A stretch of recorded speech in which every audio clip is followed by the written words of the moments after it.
Junior Motorsports presents the post-race recap. This weekend, Junior Motorsports took on the Auto Club Speedway in the Royal Purple 300. Eric Almirola piloted the number 88 Ragu Chevrolet. He started third and raced alongside of the leaders, leading 2 laps en route to a 9th place finish. This marks the team's best finish of 2011. Josh Wise was behind the wheel of the number 7 Tax Slayer Chevrolet.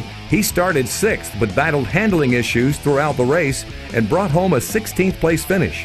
This was Josh's first race this season with Junior Motorsports. All right, guys, thanks for joining us. We've got Josh Wise, driver of the number 7 TaxSlayer.com Chevrolet, with us today to answer some of your questions.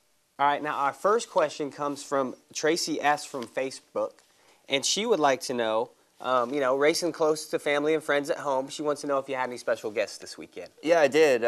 It was actually really cool for me. My grandparents came out, so they, growing up, they were always a big part of my racing, owned my race cars, and actually when I moved to Indiana to race sprint cars, they even bought a house back there and kind of moved with me so they could go to a lot of my races. So they've always been a big part of my racing, and it was their first NASCAR race this weekend. So after 4 years I've been doing this now, they've made it out to their first one. So it was pretty cool.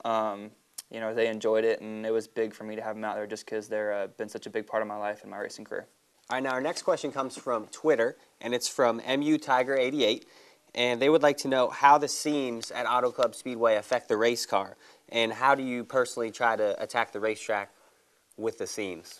Basically, the seams for me magnified whatever my car was doing. So, if the front end was sliding, you hit the seams, the front end would slide even more. If the rear end was sliding, hit the seam, the rear end would slide more. So you try to kind of beat that just by picking a seam, identify one as you're entering the corner, and run that seam as much as you can through the corner without crossing over too many seams while doing it.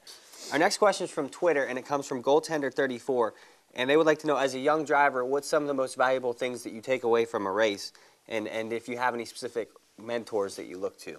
Man, there's the list. I mean, I sit down and make notes after a race, and I have to try to limit myself from writing 6 pages of notes because there's so much you learn, throughout a race weekend, and just looking back, little mistakes you make and stuff like that. And so it's just a never-ending process, and it's always been. I think you always have to try to learn and grow and improve. So it's kind of weird. I've always looked at racing like if people could tell people how to do it, then anyone would be able to do it. So, if I'm struggling with something, I may, if I run into someone at driver intros or in the pits or something like that, I may bring it up and see if they're having the same issues and talk to them about it. But in the end, I think you just really have to learn for yourself and through experience. All right, so Josh, the most important question of the weekend is, how many times do you have In-N-Out Burger?